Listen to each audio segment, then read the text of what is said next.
ಪಾವಗಡ ಪಟ್ಟಣದ help society ಸೇವಾ trust ಮತ್ತು ಶಮಿವೃಕ್ಷ ಟ್ರಸ್ಟ್ ವತಿಯಿಂದ ಪಟ್ಟಣದ ಕಸ್ತೂರಿಬಾ ಗಾಂಧಿ ವಸತಿ ವಿದ್ಯಾಲಯದಲ್ಲಿ ಅಂತಾರಾಷ್ಟ್ರೀಯ ಮಹಿಳಾ ದಿನಾಚರಣೆ ಅಂಗವಾಗಿ ಶನಿವಾರ ಬಿಸಿಯೂಟ ಯೋಜನೆಯ ಕಾರ್ಯಕರ್ತರಿಗೂ ಮತ್ತು ಕಸ್ತೂರಿಬಾ ಗಾಂಧಿ ಶಾಲೆಯಲ್ಲಿ ಅಡುಗೆ ಮಾಡುವ ಅಡುಗೆಯವರಿಗೂ ಸನ್ಮಾನಿಸಿ ಗೌರವಿಸಲಾಯಿತು. ಈ ವೇಳೆ ಕಸ್ತೂರಿಬಾ ಗಾಂಧಿ ಶಾಲೆಯಲ್ಲಿ ಕಳೆದ 8 ವರ್ಷಗಳಿಂದ ಅಡುಗೆ ಕೆಲಸ ಮಾಡುತ್ತಿರುವ ಸಾವಿತ್ರಮ್ಮ ತನ್ನ ಮನದಾಳ ಮಾತನ್ನು ಹೀಗೆ ಹೇಳಿದ್ದಾರೆ, ಕೇಳಿ. ಎಲ್ಲರಿಗೂ ನಮಸ್ಕಾರ. ನಾನು 8 ವರ್ಷದಿಂದ ಇಲ್ಲಿ ಕೆಲಸ ಮಾಡ್ತಾ ಇದ್ದೇನೆ. ಇದೆಲ್ಲ ನಮ್ಮ ಕುಟುಂಬ, ನಮ್ಮದು ಅಂತ ನಾವೆಲ್ಲ ಅಡುಗೆಯವರೆಲ್ಲ ಎಲ್ಲರ ಮಕ್ಕಳು ಒಂದೇ, ಇಲ್ಲಿ ನಾವು ಇಲ್ಲೆಲ್ಲ ಒಂದೇ ಮನೆಯವರು ಅಂತ ನಾವೆಲ್ಲ ಒಂದೇ ಥರ ಮಕ್ಕಳನ್ನು ಎಲ್ಲರನ್ನೂ ಒಂದೇ ಥರ ನೋಡ್ತೀವಿ. ನಾನಿಷ್ಟು ವರ್ಷ ಕೆಲಸ ಮಾಡಿದ್ವಿ, ಇವತ್ತೇ ನನಗೆ ಸಂತೋಷ ಆಗ್ತೈತೆ. ಇಲ್ಲ ಸರ್, ಈ ಥರ ಯಾವ 8 ವರ್ಷದಿಂದ ನಾನು ಇಲ್ಲೇ ಎಲ್ಲರೂ ಇದು ಅವಾಗ ಹೇಮಲತಾ ಮೇಡಮ್ಮ, ಆಮೇಲೆ ಸಲೋ ಮೇಡಮ್ಮ ಅವಾಗಿನಿಂದ ಮಾಡ್ತಾಯಿದ್ದೀವಿ ಸರ್. ಈ ಥರ ಏನೂ ಇಲ್ಲ. ಅದಕ್ಕೆ ನಮಗೆ ಅಡುಗೆಯವ್ರಿಗೆಲ್ಲ ಒಂಥರ ಸಂತೋಷ ಆಗ್ತೈತೆ. ಎಲ್ಲರೂ ನಮ್ಮ ಮಕ್ಕಳು ಅಂತ ನಾವು ಪ್ರೀತಿನ ವಿಶ್ವಾಸದಿಂದ ನಮ್ಮ ಸಂತೋಷದಿಂದ ಎಲ್ಲರಿಗೂ ಅಡುಗೆ ಮಾಡಿಕ್ಕಿ ಇದು ಮಾಡ್ತಿದ್ವಿ ಸರ್. ಸರ್ಕಾರಿ ಮಾದರಿ ಪಾಠಶಾಲೆಯಲ್ಲಿ ಅಡುಗೆ ಕೆಲಸ ಮಾಡುತ್ತಿರುವ ಸುವರ್ಣಮ್ಮ ತನ್ನ ಮನದಾಳದ ಮಾತನ್ನು ಹೀಗೆ ಹೇಳಿದ್ದಾರೆ, ಕೇಳಿ. 9:30 ಬಂದು ಹಾಲು ಕಾಯಿಸ್ಕೊಟ್ಟು ಹಾಲೆಲ್ಲ ಕೊಟ್ಟು ಮಕ್ಕಳಿಗೆ ಮತ್ತೆ ಅಡುಗೆ ತಯಾರಿ ಮಾಡ್ಕೊಂಡು ಅಡುಗೆ ಮಾಡಿ ನಮ್ಮ ಮಕ್ಕಳ ಥರನೇ ಊಟ ಬಡಿಸ್ತಾ ಇದ್ದೀವಿ. ಆದರೆ ನಾವು ಇಷ್ಟು ವರ್ಷ ಮಾಡಿದ್ರು ನಮ್ಗೆ ಏನೋ ಒಂದು ಗೌರವಧನ ಅಷ್ಟಾಗಿ ಏನು ಬಂದಿಲ್ಲ. ಆದರೆ ಇಷ್ಟು ವರ್ಷ ಮಾಡಿರೋದು ನಮ್ಮ ಮಕ್ಕಳಿಗೋಸ್ಕರನೇ ಮಾಡ್ತಿದ್ದೀವಿ ಅಂತೇಳಿ ಮಾಡ್ತಾಯಿದ್ದೀವಿ. ಆದರ್ಶ ವಿದ್ಯಾಲಯದಲ್ಲಿ ಅಡುಗೆ ಕೆಲಸ ಮಾಡುತ್ತಿರುವ ಮಂಜುಳಾ ತನ್ನ ಮನದಾಳದ ಮಾತನ್ನು ಹೀಗೆ ಹೇಳಿದ್ದಾರೆ, ಕೇಳಿ. ಮತ್ತೆ 5 ವರ್ಷ ಆಗಿದೆ ಕೆಲಸಕ್ಕೆ ಸೇರಿಕೊಂಡು. ನಮಗೆ 3,500 ಪೇಮೆಂಟ್ ಬರ್ತಾ ಇತ್ತು. ಇವಾಗ 1,000 ಜಾಸ್ತಿ ಮಾಡಿದ್ದೀವಿ ಅಂತ ಹೇಳ್ತಾ ಇದ್ದಾರೆ. ಆದರೆ ಇನ್ನು ಕೈಗೆ ಬರೋವರೆಗೂ ನಂಬಿಕೆ ಇಲ್ಲ. ಬಂದಮೇಲೆ ನಮಗೆ ಬಂತು ಅಂತ ಹೇಳೋಕ್ಕಾಗೋದು. ಮತ್ತು ನೀವು ಯಾರು ಫೋನ್ ಯೂಸ್ ಮಾಡ್ತೀರೋ ಫೋನ್ ಮಾತ್ರ ಯೂಸ್ ಮಾಡೋಕ್ಕೆ ಹೋಗ್ಬೇಡ್ರಿ. ಚೆನ್ನಾಗಿ ಓದ್ಕೊಳ್ರಿ. ನಮ್ಮ ಥರ ಅಡುಗೆ ಮಾಡೋಕ್ಕಂತೂ ಬರಬೇಡ್ರಿ. ಬೇರೆ ಬೇರೆ ಕೆಲಸಗಳು ಯಾವುದಾದ್ರೂ ನರ್ಸ್ ಕೆಲಸ ಆಗಲಿ ಇಲ್ಲ ಬೇರೆ ಕೆಲಸ ಗೌರ್ಮೆಂಟ್ ಅಪಾಯಿಂಟು ತಗೊಳ್ರಿ. ನಮ್ಮ ಥರ ಮಾತ್ರ ಈ ಥರ ಅಡುಗೆ ಮಾಡೋಕ್ಕೆ ಮುಂದಕ್ಕೆ ಬರಬಾರ್ದು. ಮನೇಲಿ ಮಾಡ್ಕೋಬೇಕು, ಅಡುಗೆ ಮಾಡ್ಕೋಬೇಕು, ತಿನ್ನಬೇಕು. ಆದರೆ ನಮ್ಮ ಥರ ಮಾತ್ರ ಬಿಸಿ ಊಟ ಆಗಲಿ ಇವಾಗ ಮಾಡಬೇಕು. ಇಲ್ಲ ಜಾಸ್ತಿ ಓದದೇ ಇರೋರು ಮಾಡಬೇಕು ಅಡುಗೆ ಹಾಸ್ಲಾಗು.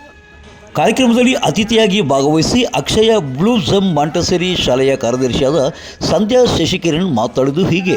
ಯಾಕೆ ಒಂದು ಹೆಣ್ಮಕ್ಳದ್ದು ಮಾತ್ರ ಏನಾದರೂ ಸ್ಪೆಷಲ್ ಡೇಸ್ನ ನಾವು ಆಚರಣೆ ಮಾಡ್ತೀವಿ, ಗಂಡು ಮಕ್ಳಿಗೂ ಮಾಡ್ತೀವಿ. ಬಟ್ ಇಷ್ಟೊಂದು ಸ್ಪೆಷಲೈಸ್ಡ್ ಆಗಿ ನಾವು ಮಾಡೋದಿಲ್ಲ.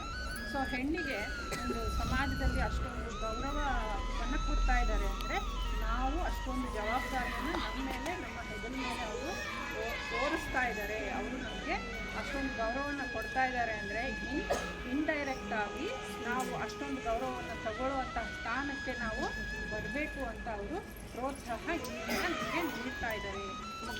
ಕಸ್ತೂರಿಬಾ ಗಾಂಧಿ ವಸತಿ ಶಾಲೆಯ ಮುಖ್ಯ ಶಿಕ್ಷಕಿಯಾದ ಸಾವಿತ್ರಮ್ಮ ಅವರು ಮಾತನಾಡಿದ್ದು ಹೀಗೆ. ಪಾಪ ನಮ್ಮಲ್ಲಿ ಒಂದೊಂದು ದಿವಸ ಒಂದೊಂದು ಏನು ತಿಂಡಿ ಇರುತ್ತೆ. ಈ ಉಪ್ಪಿಟ್ಟಲ್ಲ ಪೂರಿ ಮೆನು ಪ್ರಕಾರ ಇದ್ದಾಗ ಇಡ್ಲಿ, ದೋಸೆ, ಪೂರಿ ಇದ್ದಿದ್ದು ಸಹ ಪಾಪ 4 ಗಂಟೆಗೆ ಬರ್ತಾರೆ. 4 ಗಂಟೆಗೆ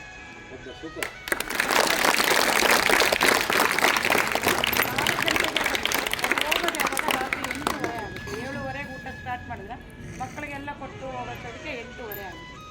ಹಾಗಾಗಿ ನಮ್ಮಲ್ಲಂತನೇ ಅಡಿಗೆಯವರು ಪಾಪ ಅವರಿಗೆ ಕೊಡೋದು ದುಡ್ಡು ಯಾವ ಮೂಲೆಗೂ ಸಾಲದು. ಅದನ್ನು ಸಮೇತ ಅವರಷ್ಟೇ ಶ್ರಮ ವಹಿಸಿ ಮಾಡ್ತಾರೆ. ಶಾಲೆಗಳಲ್ಲೂ ಹಾಗೆ ಇದೆ ಕೆಲಸ. ನಿಜವಾಗ್ಲೂ ನಾವು ಮನೆಯಲ್ಲಿ ಒಂದೊತ್ತು ಮಾಡ್ಕೋಬೇಕು ಅಂತಂದ್ರೇ ಎಷ್ಟೊಂದು ಕಷ್ಟಪಡ್ತೀವಿ. ಆದರೂ ಇವರು ಪ್ರತಿದಿನ ಬಂದು ಮಕ್ಕಳಿಗೆ ಎಲ್ಲನೂ ಏನು ಕರೆಕ್ಟಾಗಿ ಮಾಡಿ ಬಡಿಸಿ ಮಕ್ಕಳನ್ನ ತಮ್ಮ ಮಕ್ಕಳಂತೆ ಭಾವಿಸಿ ಅವರಿಗೆ ಬರೋದು ಸಂಬಳ ಕಡಿಮೆ ಆದ್ರೂ ಸಮೇತ ನಮಗೆ ಕಡಿಮೆ ಸಂಬಳ ಅನ್ನೋವಂಥ ಯೋಚನೆ ಇಲ್ದಿರ ನಮ್ಮ ಮಕ್ಕಳಿಗೆ ಮಾಡಿ ಬಡಿಸ್ತಾ ಇದ್ದೀವೇನೋ ಅನ್ನೋ ಒಂದು ಮನಸ್ಥಿತಿಯಲ್ಲಿ ಅವರು ಕೆಲಸವನ್ನು ಮಾಡ್ತಿದ್ದಾರೆ. ನಿಜವಾಗ್ಲೂ ಅವರ ಒಂದು ಸೇವೆ ಶ್ಲಾಘನೀಯ. ಹಾಗೆಯೇ ಈ ಒಂದು ಮಹಿಳಾ ದಿನಾಚರಣೆ ದಿವಸ ಇವ್ರನ್ನೆಲ್ಲ ಗುರುತಿಸಿ ಇವ್ರಿಗೆ ಏನು ಆನರ್ ಮಾಡ್ತಾ ಇದ್ದಾರಲ್ಲ, ಗೌರವಿಸ್ತಿದ್ದಾರಲ್ಲ. ಹಾಗಾಗಿ ನಾನು ಇವರು ಯಾರು ಶಶಿಕಿರಣ್ ಸರ್ ಅವ್ರಿಗೂ ಮತ್ತು ಲೋಕೇಶ್ ಸರ್ ಅವ್ರನ್ನ ಗುರುತಿಸಿದ್ರಲ್ಲ, ಕೆಳಸ್ತರದವರು ಆದ್ರೂ ಸಮೇತ ಅವ್ರನ್ನ ಗುರುತಿಸಿ ಅವರಿಗೆ ಒಂದು ಇದು ಮಾಡ್ತಾ ಇದ್ದಾರೆ, ಹೆಣ್ಮಕ್ಳು ಅನ್ನೋ ಒಂದು ಭಾವನೆಯಿಂದ. ಹಾಗಾಗಿ ಅವರಿಗೆ ನನ್ನ ಒಂದು ಹೃತ್ಪೂರ್ವಕವಾದಂತಹ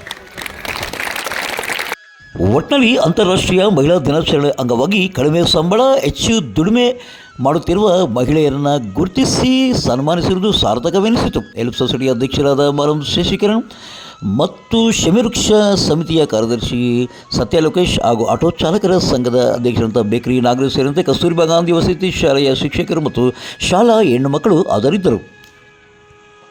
ಶಿವರಾತ್ರಿ ಹಬ್ಬದ ಪ್ರಯುಕ್ತ ಪಾವಗಡ ಪಟ್ಟಣದ SSK ಬಯಲು ರಂಗಮಂದಿರದಲ್ಲಿ ಸೇವಾ ಟ್ರಸ್ಟ್, ಎಲ್ಪ್ ಸೊಸೈಟಿ ಮತ್ತು ಶಮಿವೃಕ್ಷ ಟ್ರಸ್ಟ್ ವತಿಯಿಂದ ಪ್ರೌಢಶಾಲಾ ಮಕ್ಕಳಿಗಾಗಿ ಏರ್ಪಡಿಸಿದ ಸಾಂಸ್ಕೃತಿಕ ಕಾರ್ಯಕ್ರಮಗಳಲ್ಲಿ ಪಾವಗಡ ಪಟ್ಟಣದ ಜ್ಞಾನಬೋಧಿನಿ ಶಾಲೆಯ ವಿದ್ಯಾರ್ಥಿಗಳು ಅತ್ಯಂತ ಅಚ್ಚುಕಟ್ಟಾಗಿ ಕಾಳಿಕಾದೇವಿಯ ಗ್ರಾಮೀಣ ಸೊಗಡಿನ ಜನಪದ ಶೈಲಿಯಲ್ಲಿ ನೃತ್ಯ ಪ್ರದರ್ಶನ ಮಾಡೋದಕ್ಕೆ ಬಹುಮಾನವನ್ನು ಶನಿವಾರ ಶಾಲೆಗೆ ತೆರಳಿ ಶಾಲಾ ಮಕ್ಕಳಿಗೆ ವಿತರಿಸಲಾಯಿತು.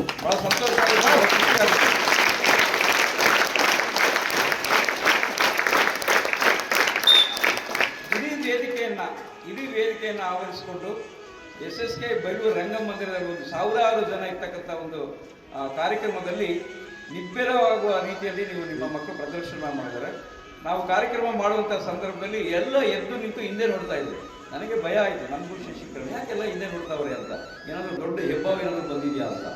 ಅಲ್ಲ, ನಿಮ್ಮ ಮಕ್ಕಳು ಅಲ್ಲಿಂದನೇ ಉರಿಮೆಗಳು ಹೊಡ್ಕೊಂಡು ಡ್ಯಾನ್ಸ್ ಮಾಡ್ಕೊಂಡು ಬರ್ತಾ ಇದ್ದಾರೆ. ಖುಷಿ ಆಗೋಯ್ತು, ಎಲ್ಲ ಕೇಕೆ ಹಾಕಿದ್ರು. ಗ್ರಾಮೀಣ ಪ್ರದೇಶದಲ್ಲಿ ಹಳ್ಳಿಗಳಲ್ಲಿ ಮಾಡ್ತಕ್ಕಂಥ ಒಂದು ಕಾರ್ಯಕ್ರಮ ಏನಿತ್ತು, ಆ ರೀತಿಯಾದಂಥ ಒಂದು ವಾತಾವರಣವನ್ನು, ಹಳ್ಳಿಯ ಸೊಬಗನ್ನು ಅವತ್ತು ನಿಮ್ಮ ಜ್ಞಾನಬೋಧಿನಿ ಶಾಲೆಗಳಲ್ಲಿ ನಡೆಸ್ಕೊಟ್ರು. ಭಾಳ ಖುಷಿ ಆಯಿತು. ಇಲ್ಲಿಗೆ ಇಂದಿನ ಸಂಚಿಕೆ ಮುಕ್ತಾಯವಾಯಿತು. ನಾಳಿನ ಮುಂದಿನ ಸಂಚಿಕೆಯೊಂದಿಗೆ ಪಾವಗಡ ತಾಲೂಕಿನ ತಾಜಾ ಸುದ್ದಿಗಳಿಗಾಗಿ ನಮ್ಮ ಚಾನಲನ್ನು ಪಾವಗಡ ಪವರ್ ನ್ಯೂಸ್ ಎಂದು ಟೈಪ್ ಮಾಡಿ, ಸಬ್ಸ್ಕ್ರೈಬ್ ಮಾಡಿ, ಪ್ರೋತ್ಸಾಹಿಸಿ, ಬೆಂಬಲಿಸಿ, ಜಾಹೀರಾತು ನೀಡಿ. ನಾನು ನಿಮ್ಮ ಸತ್ಯ ಲೋಕೇಶ್, ಸಂಪಾದಕರು, ಪಾವಗಡ ಪವರ್ ನ್ಯೂಸ್.